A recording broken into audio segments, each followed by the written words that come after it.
नमस्कार, स्वदेश न्यूज देख रहे हैं आप। मैं हूं आपके साथ राखी और बात करेंगे सत्ता का चिंतन। 4 राज्यों में बम्पर जीत के बाद भाजपा अब 2023 में होने वाले विधानसभा चुनाव की तैयारी में जुट गई है।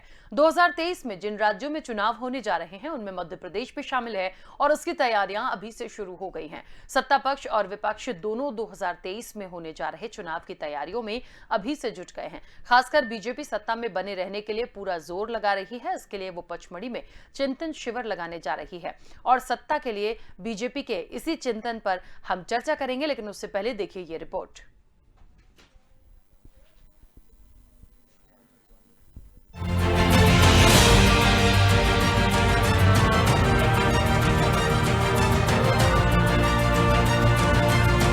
छब्बीस और 27 मार्च को पचमढ़ी में बीजेपी का चिंतन शिविर लगेगा। पहाड़ों की रानी पचमढ़ी में मुख्यमंत्री शिवराज सिंह चौहान विधायकों और मंत्रियों की पाठशाला लगाएंगे। पहले ये शिविर कान्हा नेशनल पार्क में प्रस्तावित था। ऐसा पहली बार नहीं है कि बीजेपी विधायकों और मंत्रियों की पाठशाला लगाने जा रही है। इससे पहले भी हनुमंतिया, पचमढ़ी, कोलार और सीहोर में भी सरकार चिंतन कर चुकी है। बीजेपी का दावा है कि शिविर सरकार का रोडमैप तैयार करने के लिए है। अनुसूचित जाति और जनजाति वर्ग के बीच में भारतीय जनता पार्टी संगठन या सरकार के नाते या मुख्यमंत्री शिवराज सिंह चौहान जी ने वोट बैंक की राजनीति नहीं की। हम तो चुनौती देते रहे कांग्रेस को, आज भी चुनौती देते। आओ, जनजातियों के लिए किसने कितना विकास किया, कितने योजनाएं सफल क्रियान्वित की, चर्चा करके देख लो। रोटी, कपड़ा, मकान, शिक्षा, स्वास्थ्य, संचार, हर एक मामले में चर्चा करके देख लो। सुरक्षा, सम्मान के मामले में, उनकी समृद्धि के मामले में चर्चा करके देख लो। कांग्रेस ने केवल ठगा, धोखा दिया और आज भी भटकाव और भ्रम फैलाने की बात करते हैं। वहीं कांग्रेस इस पर तंज कस रही है। कांग्रेस का कहना है कि ये चिंतन नहीं, चिंता शिविर है। बीजेपी को 2018 में जनता ने नकार दिया था। वो छल फरेब कर सत्ता में आ गई, लेकिन अब जनता को बताने के लिए उसके पास कोई काम नहीं बचा है। ऐसे में वो चिंतन इस बात पर कर रही है कि अब फिर जनता को कैसे गुमराह कर फिर से सत्ता हासिल करे। शिवराज सिंह जी से पूछना चाहता हूं कि आपका ये चिंतन और आपका ये आत्मचिंतन कब तक चलेगा? जनता त्राहिमाम कर रही है। आपने सारे मंत्रियों को पचमढ़ी बुलाया है और पचमढ़ी में चिंतन शिविर लगा रहे हैं, तो कभी जनता के बीच में जाए, उनकी भी चिंता देखें। उनके अंदर जो बेरोजगारी, आज युवा बेरोजगार घूम रहा है, जनता त्राहिमाम कर रही है। पेट्रोल डीजल के दाम आसमान छू रहे हैं। आपने बजट में प्रावधान रखा था कि हम वैट हटाएंगे, वैट कम करेंगे, उस पर कोई आप संज्ञान न लेते हुए आपके मंत्री सिर्फ और सिर्फ इवेंट में लगे हुए हैं और हम जनता द्वारा जो टैक्स दिया जाता है उसके पैसे का दुरुपयोग कर रहे हैं। हाल ही में हुए 5 राज्यों के चुनाव में भाजपा को 4 राज्यों में जीत मिली है। यहाँ राज्य सरकारों के साथ मोदी सरकार के काम गिनाकर भी बीजेपी ने परचम लहराया है। मध्य प्रदेश में भी बीजेपी शिवराज सरकार के कामों के साथ मोदी सरकार की योजनाओं को आगे कर चुनाव मैदान में उतरने की तैयारी में है। इसके साथ ही हिंदुत्व और जाति समीकरण पर उसका फोकस है। माना जा रहा है कि पचमढ़ी में इन्हीं सब मसलों पर चिंतन होगा। भोपाल से स्वदेश न्यूज के लिए विवेक राणा की रिपोर्ट। चलिए, तो चिंतन होना है और ये भी कहना गलत नहीं होगा कि 2023 की तैयारियां जोरों शोरों से चल रही हैं और होनी भी चाहिए, क्योंकि वक्त गुजरते देर नहीं लगती। और निश्चित तौर पर ये तमाम तैयारियां और अभी से जो प्रयास हैं, ये अपनी तरफ से पूरी कोशिश की जाती है। उसके बाद तो बाकी सब कुछ जनता जनार्दन के हाथों में होता है, लेकिन कोशिश, प्रयास करने चाहिए। बहुत जरूरी होता है एक साथ बैठक में आना और तमाम लोगों के साथ जब मिलते हैं राजनीतिक दल, तो मुझे लगता है महत्वपूर्ण होता है कि किस कहां पर कमी थी, कहां पर कैसे फोकस करना है, कौन सी जगह किसकी मजबूत है, कौन सी किसकी कमजोर है। तो राजनीति है, ये तमाम चीजों के लिए बैठक चिंतन बहुत जरूरी होता है यदि 2023 को साधना है तो। कैसे करेंगे, क्या स्ट्रेटेजी है, कांग्रेस किस तरह से इसको लेती है, कांग्रेस की क्या प्लानिंग है, हम विस्तार से चर्चा करेंगे। हमारे साथ 2 मेहमान जुड़े हैं। सबसे पहले मैं आपका परिचय करा दूं।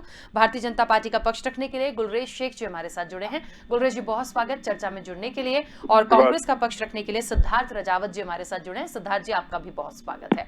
चर्चा की शुरुआत सबसे पहले गुलरेज जी आपसे करना चाहती हूँ। 2 दिन का ये जो कार्यक्रम है पचमढ़ी में होने जा रहा है, किस तरह का ये एक चिंतन शिविर है, कौन कौन इसमें मुख्य रूप से सम्मिलित होगा और मुख्य रूप से सबसे ज्यादा किस चीज पर फोकस किया जाएगा?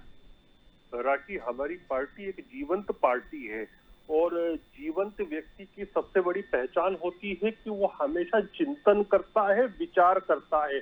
और जो मृत होते हैं वो नहीं सोचते, मृत जितने भी होते हैं वो सोच समझ की जो चीजें होती है उससे परे होते।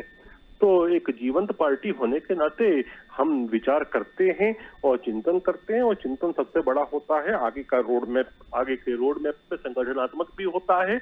और लेकिन जब सरकार करती है तो सरकार इसलिए करती है कि जन सरोकार कितना कर सकते हैं, ज्यादा से ज्यादा कैसे कर सकते हैं, और जो बाधाएं आती हैं उनको सुलभता से कैसे उनका निदान कर सकते हैं।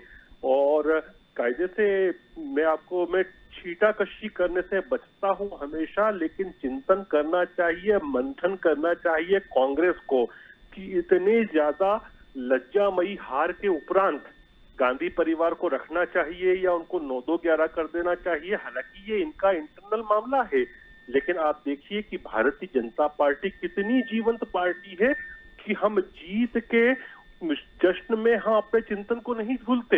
हम तब भी चिंता करते हैं कि जनता का सरोकार कैसा हो। उसके पीछे मूल मकसद यह है कि सिंहासन पर पहुंचना कदापि हमारा लक्ष्य नहीं होता। सिंहासन जो होता है वो निमित्त माध्य होता है कि जनता का सरोकार कैसे हो सके, और उसी में हम आगे बढ़ रहे हैं।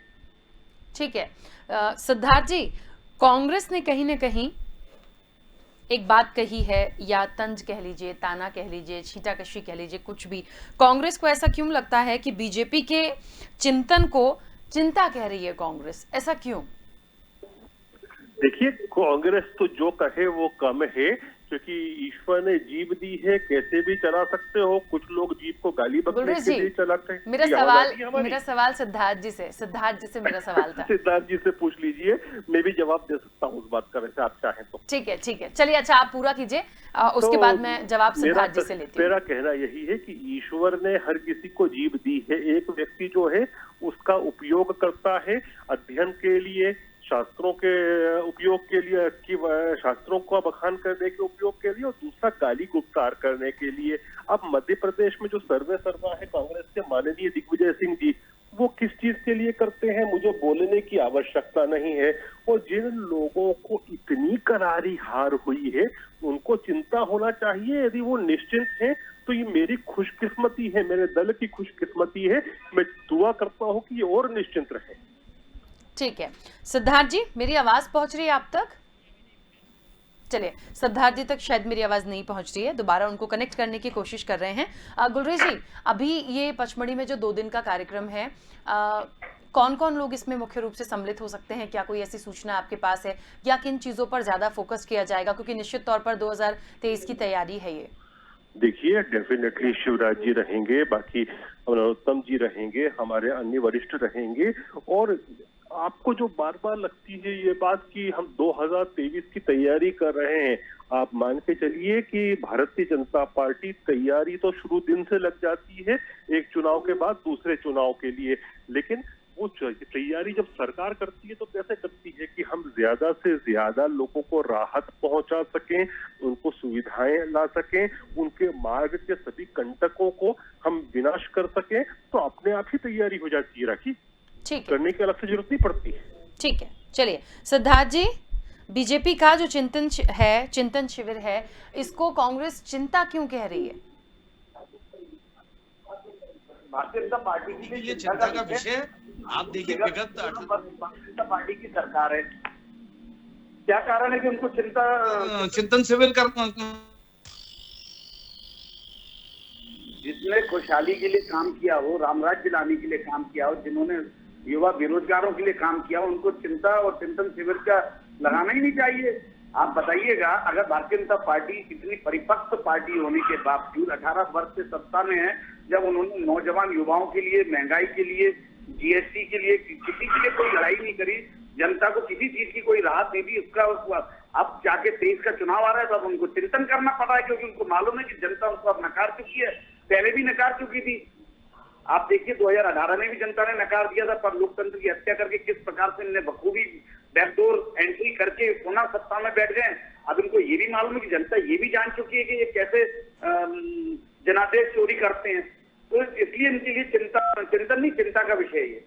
ठीक है सिद्धार्थ जी, लेकिन गुलरेज जी अभी कुछ देर पहले कह रहे थे और मुझे ऐसा लगता है कि जिस तरह से कांग्रेस की हार हुई है अभी के हाल ही के इलेक्शन में, उसके बाद निश्चित तौर पर एक चिंता का विषय कांग्रेस के लिए नहीं है कि उनको चिंता करनी चाहिए कि नेतृत्व बदलना है या नहीं बदलना है, या आगे हमको कैसे आना है, या मध्य प्रदेश के लिए भी कैसे आएंगे? ये आप मुझसे पूछ रहे हैं? हाँ हाँ सिद्धार्थ जी। राखी जी देखिए, सर्वप्रथम तो मैं आपको बता दूं कि संघ की जो प्लानिंग है, संघ की जो मानसिकता है, वो सिर्फ और सिर्फ गांधी परिवार को टारगेट करना है। वो चाहते हैं किसी भी प्रकार से राजनीति से गांधी परिवार हट जाए, तो उनके लिए कांग्रेस को खत्म करने के लिए बड़ा आसान हो जाएगा। क्योंकि आज देखिएगा, गांधी परिवार ने जब जब शहादत दी है स्वर्गीय इंदिरा हमारी, जिस समय उन्होंने छातियों पे गोली खा के उनकी छाती को छलनी किया गया था, उनने देश के लिए उनने अपने खून का एक एक कतरा उन्होंने अपने देश के दिया। राजीव गांधी जी के चिथड़े उड़ाए गए और गांधी परिवार ने शहादत दी है। तो ये भारतीय जनता पार्टी और संघ जानते हैं, क्योंकि संघ के पास आज तक कोई भी, ना तो कोई क्रांतिकारी है, ना कोई शहीद है उनके पास। और उनको मालूम है कि अगर हमको स्थापित होना है तो हमको गांधी परिवार को खत्म करना पड़ेगा, डैमेज करना पड़ेगा। इसलिए वो एकदम सिर्फ टारगेट करेंगे तो गांधी परिवार को टारगेट करते हैं। और उनका कहना यह है कि आप नेतृत्व क्यों नहीं बदल रहे हैं? अरे भाई, हमारे जितने कांग्रेसी हैं उनको आस्था है, गांधी परिवार में आस्था है, और गांधी परिवार ही है जो दोबारा इस देश में सत्ता को वापस ला सकती है। अब रही बात, आप जो दूसरी बात कर रहे हैं, इस बात को हमने बड़े सहे दिल से हमने इसको स्वीकारा था कि हमारी 5 राज्यों में जो हमें हार मिली है उसको हमने स्वीकारा था, और उसके ऊपर आत्ममंथन भी कर रहे हैं। और उसके अंदर हम पूरा, हमारी जो पूरी पार्टी है उस पर बैठ के वर्कआउट कर रही है कि क्या कारण रहा कि जनता ने हमको नकार दिया, जनता की कौन सी बात है जो जनता हम लोगों को नहीं स्वीकार कर पाई, उस पर भी हमारा आत्ममंथन चल रहा है। ठीक है, गुलरेज जी अपनी बात रखिएगा। नहीं, मैं तो कहता हूँ कि राहुल गांधी को जल्दी से जल्दी ये लोग राष्ट्रीय अध्यक्ष बना दें, और जितनी जल्दी उनको राष्ट्रीय अध्यक्ष बनाएंगे वो तो हमारे सबसे बड़े स्टार प्रचारक के रूप में है। तो हमको ये कतई हम नहीं चाहते कि ये गांधी परिवार सत्ता से, कांग्रेस की सत्ता से हटे। कांग्रेस, हम तो चाहेंगे कि हमेशा के हमेशा ये अनपॉपुलर परिवार, अनपॉपुलर हमारे दृष्टिकोण में नहीं, लगातार जो चुनाव हरवाता जाता है। आप ये थोड़ा सा, क्योंकि हमारा देश क्रिकेट को बड़ा पसंद करता है, तो एक क्रिकेट के नजरिए से कहूंगा, यदि 10 साल पहले किसी व्यक्ति ने शतक लगाया हो, वो 10 साल तक एक भी शतक नहीं लगा सके, वो बार बार आउट हो रहा हो, तो उसको कैप्टनशिप नहीं दी जाती। यदि कांग्रेस अपनी टीम की कैप्टनशिप ऐसे कैप्टन से करवाना चाहती है तो उनको मुबारक हो, और हमारी दुआएं उनके साथ हैं कि ये कैप्टनशिप हमेशा बरकरार रहे। सिद्धार्थ जी देखिए राखी जी, शायद गुलरेज जी भूल गए हैं कि 1984 में 2 सीट थी आपकी। हम आज भी विपक्ष के रूप में, मजबूत विपक्ष के रूप में आज भी खड़े हुए हैं, और आज भी उस आंधी तूफान के बावजूद कांग्रेस एकजुट खड़ी है, कार्यकर्ता एकजुट खड़ा है। आप देखिए 18 वर्ष से मध्य प्रदेश के अंदर कांग्रेस की सरकार नहीं है, पर आप देखिए किस प्रकार से आज आंदोलन कर रहे हैं वो कार्यकर्ता है, लाठियां खा रहे हैं, जेल जा रहे हैं। 7,000 से अधिक कार्यकर्ताओं को भारतीय जनता पार्टी जेल भेज चुकी है मुकदमे लगाने के बाद। अगर भारतीय जनता पार्टी कांग्रेस की जगह होती तो आज इनके पंख पखेरु उड़ गए होते। कांग्रेस एक वो पार्टी है जो आज भी खड़ी हुई है। और ये जो हमारे पूर्व राष्ट्रीय अध्यक्ष जी की बात कर रहे हैं, तो इनको बता दूं कि ये वही राहुल गांधी जी थे जिन्होंने पहली वेव में चेताया था कि बहुत बड़ी सुनामी आने वाली है, आप लोग सतर्क हो जाइए। तब हमारे प्रधानमंत्री जी ने उसका मखौल उड़ाया, गृह मंत्री जी ने मखौल उड़ाया। उसके बाद उन्होंने, जब दूसरी लहर आई तब भी उन्होंने उसका मखौल उड़ाया, और उन्होंने बोल दिया था कि ये अनियंत्रित हो जाएगी। ये वही राहुल गांधी जी थे। भले ही आज हम लोग 10 साल से, हमारे पूर्व राष्ट्रीय अध्यक्ष राहुल जी नहीं है सत्ता में, पर आज भी वो जनता की बात कर रहे हैं, वो सत्ता के लिए लालायित नहीं है। जिस प्रकार से भारतीय जनता पार्टी सत्ता पाने के लिए, आप देखिएगा भारतीय जनता पार्टी अभी तक 64 पार्टियों से हाथ मिला चुकी है हिंदुस्तान के अंदर। लार्जेस्ट पार्टी नहीं है वो, 64 पार्टियों से हाथ मिला के इनकी सरकार है पूरे हिंदुस्तान में। और अगर आप देखें तो आज भी कांग्रेस के विधायक भारतीय जनता पार्टी के विधायकों से ज्यादा हैं, और सबका 6 बराबर हैं। तो आप ये बात नहीं, इस बात को भी आप एक्सेप्ट कीजिए गुलरेज जी कि कांग्रेस पार्टी आज भी कहीं ना कहीं इस आंधी तूफान के बावजूद खड़ी हुई है। और आप देखिए पुनः वापसी होगी कांग्रेस की, और बहुत अच्छी वापसी होगी। और जिस दिन कांग्रेस की वापसी होगी 84 के बाद, आप 2 सीट के बाद आप जो रावण का जो घमंड था, जिस प्रकार से रावण का घमंड था, वैसे ही घमंड आज भारतीय जनता पार्टी के लोगों में आ गया है। आप देखिए ये घमंड भी जनता इसको चकनाचूर करेगी और कांग्रेस पुनः वापसी करेगी। राखी जी, ठीक है, देखिए मुझे लगता है ये निर्णय तो जनता का होगा कि आखिरकार कौन होगा, लेकिन हाँ, मुख्य रूप से मुद्दे और पूरी स्ट्रेटजी और अभी का भी हम रिकॉर्ड देखें तो इसका थोड़ा बहुत असर तो पड़ता है कि किसकी लहर है, क्या मुद्दे हैं, क्या बातें हैं, किसने क्या किया। तो निश्चित तौर पर इसको लेकर यदि कोई बैठक होती है या चिंतन होता है तो ये होना चाहिए, कांग्रेस में भी होना चाहिए। मैं तो कहती हूँ राजनीतिक दल यदि तैयारी करते हैं, बात करते हैं तो निश्चित तौर पर ये कोई गलत नहीं है, अच्छी चीज़ है। बस थोड़ा सा सवाल इसीलिए आ गया था कि कांग्रेस ने कहीं ना कहीं कहा कि ये चिंतन नहीं, चिंता का विषय है, तो मुझे इसलिए ये सवाल पूछने पर मजबूर होना पड़ा कि क्या भारतीय जनता पार्टी की वाकई चिंता है इस बात की? नहीं, आप हाल ही में सब जगह जीते गुलरेज जी, लेकिन मध्य प्रदेश में पिछली बार में क्या हुआ था ये हम देख चुके हैं। तो कांग्रेस का अचानक से आ जाना, फिर भले ही आज वर्तमान में भारतीय जनता पार्टी की सरकार है, क्या हुआ था मैं उस घटनाक्रम पे नहीं जाऊंगी, लेकिन अब 23 में एक बार जो मौका मिलेगा वो कहीं एक बार वैसा ही ना हो जाए जैसा हमने पहले देखा। देखिए, मैं जमीन पर रहता हूँ और हवा की राजनीति नहीं करता, और जमीन का जब करंट मेजर करते हैं ना, अंडर करंट को, तो आपको मालूम पड़ जाता है। आज के समय विशेष पर जब से सिंधिया जी और उनके लोगों ने, उनके सहयोगियों ने कांग्रेस को त्यागा है, और तब से कांग्रेस में काम करने वालों का ना उत्साह है, ना इनके पास नेता है, ना इनके पास नेतृत्व है। और अभी आपने जीतू पटवारी का भी कांड देख लिया तो आपको यह भी दिखेगा कि जो दो बड़े सांड हैं वो आपस में टकरा रहे हैं। जीतू पटवारी जैसे लोग तो छोटे छोटे लोग हैं, मैं नाम लेना पसंद नहीं करता क्योंकि आयु में मुझसे बड़े हैं, मैंने कह दिया सांकेतिक भाषा में कि, और जो भी थोड़ा बहुत राजनीति जानता है वो समझता है कि जीतू पटवारी जी किस गैंग के हैं। मैं गुप्त शब्द उपयोग नहीं करता हूँ, किस गैंग के हैं ये भी सब जानते हैं। तो एक बिखरी हुई कांग्रेस, एक नेतृत्व विहीन कांग्रेस, और ऐसी कांग्रेस जिसने अपने अच्छे नेताओं को बाहर का रास्ता दिखा दिया, वो चुनाव कैसे जीतेगी? ये तो बात प्रदेश की रही। और यदि हम देश की बात करें तो मैं एक लाइन कहूंगा, उसमें बहुत सारे अर्थ समाहित होते हैं कि कांग्रेस पार्टी एक ऐसी रेल है जिसका इंजन खराब है लेकिन डब्बे बदले जा रहे हैं। 5 राज्यों में जहां करारी हार हुई है वहां के अध्यक्षों से इस्तीफे लिए जा रहे हैं। ठीक है सिद्धार्थ जी, देखिए मुझे लगता है गुलरेज जी जो बात कह रहे हैं, एक इसको हम समझाइश के तौर पे ले लें, नसीहत के तौर पे ले लें, लेकिन थोड़ा सा क्या आपको लग रहा है मध्य प्रदेश की राजनीति के लिए इस बदलाव की आवश्यकता है? राखी जी, पहली बात तो मैं गुलरेज जी को ये समझा दूं, ये गैंग और ये बॉस ये भारतीय जनता पार्टी में चलता है। जिस समय किसी का जन्मदिन होता है तो उसमें लिखा जाता है बॉस को जन्मदिन की हार्दिक शुभकामनाएं, उसके भी वीडियो वायरल होते हैं, और नीचे भी लिखा जाता है कि तोमर गैंग, झा गैंग, ये भी हमने सोशल मीडिया पे देखा है। तो ये गैंग और बॉस ये भारतीय जनता पार्टी में चलते, कांग्रेस में नहीं चलते। ये आपके यहाँ चले।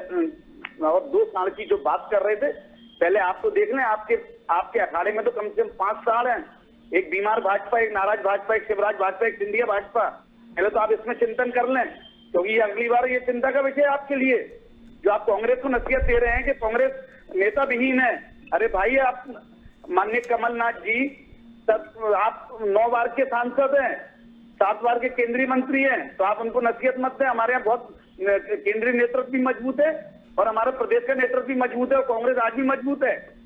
और माननीय कमलनाथ जी, दिग्विजय सिंह जी कंधे से कंधा मिला के पार्टी को मजबूत कर रहे हैं। हमारे घर चलो, घर घर चलो अभियान, कई अभियान हमारे चल रहे हैं। अभी हमारे 47 अभी सबॉर्डिनेट हमारे जो ग्रुप बने हैं, कांग्रेस के जो सह ग्रुप बने हैं, उसमें अभी 47 ग्रुप बन गए हैं जो पार्टी के मजबूती के लिए काम कर रहे हैं। आपको चिंता करनी है तो अपने चिंतन शिविर में भारतीय जनता पार्टी की चिंता करें कि उधर कैलाश विजयवर्गीय जी नाराज बैठे हैं, इधर नरेंद्र सिंह तोमर नाराज बैठे, उधर आपके नरोत्तम मिश्रा जी मुख्यमंत्री बनना चाहते हैं, उधर बीडी शर्मा जी तैयार हैं, और आपके नए एक और आ गए हैं अनुप मिश्रा जी। तो चिंता का विषय आपके लिए 23 के चुनाव में कि कौन मुख्यमंत्री होगा। इनमें से सारे के सारे मुख्यमंत्री के दावेदार हैं। कांग्रेस के अंदर कोई भी अभी मुख्यमंत्री के दावेदार नहीं है, सिर्फ पार्टी को मजबूत करने के लिए लगे हुए हैं। अच्छा सिद्धार्थ जी, एक बात और है, विधायकों और मंत्रियों की पाठशाला लगाएंगे शिवराज 26 और 27 तारीख को, जो बीजेपी का चिंतन शिविर है पचमढ़ी में। कांग्रेस की यदि मैं बात करूं तो क्या एक साथ सब एक मंच पे नजर आएंगे? ऐसा कोई शिविर हो रहा हो या ऐसी कोई तैयारी हो रही हो कि सब एक साथ दिख जाएं? अगर दोबारा से रिपीट कीजिएगा, मेरे को आवाज स्पष्ट नहीं है। जैसे भारतीय जनता पार्टी का चिंतन शिविर 2 दिन है, मुख्यमंत्री शिवराज सिंह चौहान विधायकों मंत्रियों की पाठशाला लेंगे, समझाएंगे जो भी है उनके चिंतन शिविर में 2 दिन। कांग्रेस का इस तरह से कोई चिंतन शिविर या इस तरह की कोई तैयारी कहीं देखने को मिलेगी कि एक मंच पे सब लोग एक साथ दिख जाएं कमलनाथ जी के साथ? राखी जी, ओरछा के अंदर हम लोगों का एक शिविर आयोजित हो रहा था, आयोजन पूरा संपूर्ण हो चुका था, पर उसी ड्यूरेशन में कोरोना काल की जो थर्ड लहर आई थी, तो उसमें हम उसको देखते हुए माननीय कमलनाथ जी ने उसको स्थगित कर दिया था। पर माननीय कमलनाथ जी अपने कार्यालय में सारे विधायकों को, सारे पदाधिकारियों को बुलाकर उनसे बाकायदा उनसे मंथन कर रहे हैं, उनसे पूरा फीडबैक ले रहे हैं मध्य प्रदेश के बारे में। कौन कार्यकर्ता रुष्ट है, कौन कार्यकर्ता क्या चाहता है, किस प्रकार से आगामी चुनाव में हमको मैदान में उतरना चाहिए, उस प्रकार से हमारी ऑलरेडी मीटिंगें चल रही हैं। हम किसी भी चिंतन शिविर हो या आयोजन हो, उसको हम लोग है ना इवेंट नहीं बनाना चाहते। आप देखिए किस प्रकार से पहले कान्हा में रखा गया था, अब किस प्रकार से पचमढ़ी और हनुमंतिया में रखा गया है। सिर्फ भारतीय जनता पार्टी के विधायक और मंत्रियों को सिर्फ और सिर्फ उनको इस इवेंट के तहत उनको टूरिज्म का मजा दिलवाने के लिए ले आया जा रहा है। चिंतन और चिंता तो एक बहाना है। कांग्रेस पार्टी निरंतर आए दिन डेली मीटिंगें कर रही है, आए दिन डेली माननीय कमलनाथ जी सबका संज्ञान ले रहे हैं, उनको डेली रिपोर्टिंग हो रही है। और आगामी आने वाले 15 दिन के अंदर होली के बाद आपको मालूम चल जाएगा कि कांग्रेस पार्टी की क्या क्या तैयारियां हैं और भविष्य में हम लोग कौन कौन से स्टेप उठाने जा रहे हैं। ठीक है, मैं इसको कैसे एक आरोप के तौर पे लूं सिद्धार्थ जी, जैसा कि आपने कहा कि ये तो एक शिविर तो एक बहाना है, बढ़िया आउटिंग हो जाएगी, पहले हनुमंतिया हो ही चुका है और भी जगह हो चुकी हैं, तो मैं ये मानूं कि पचमढ़ी जो है तमाम मंत्री विधायक घूमने जा रहे हैं भारतीय जनता पार्टी के? अवश्य, आप राजधानी में भी बैठकर, आपके पास इतना बड़ा कार्यालय है, वहां पे भी कर सकते हैं चिंतन करने की आपको इतनी जरूरत क्यों पड़ रही है? ठीक है, गुलरेज जी, पार्टी खजुराहो में कर रही थी तो उसके ऊपर भारतीय जनता पार्टी उंगली उठा रही थी कि ये लोग खजुराहो लेके जा रहे हैं। ये हमारे माननीय मुख्यमंत्री बोल रहे थे खजुराहो के अंदर कौन सी मूर्तियां होती हैं, क्या विधायकों को मंत्रियों को मूर्तियां दिखाएंगे, क्या उनको वहां के मंदिर घुमाए जाएंगे? अभी ये क्या कर रहे हैं आप ये बताइए। भारतीय जनता पार्टी ये वहां क्या हनुमान चालीसा पढ़ने जा रहे हैं या महाभारत पढ़ने जा रहे हैं, रामायण पढ़ने जा रहे हैं? ये अपने विधायक से रामायण सुनेंगे माननीय मुख्यमंत्री जी? ठीक है, गुलरेज जी।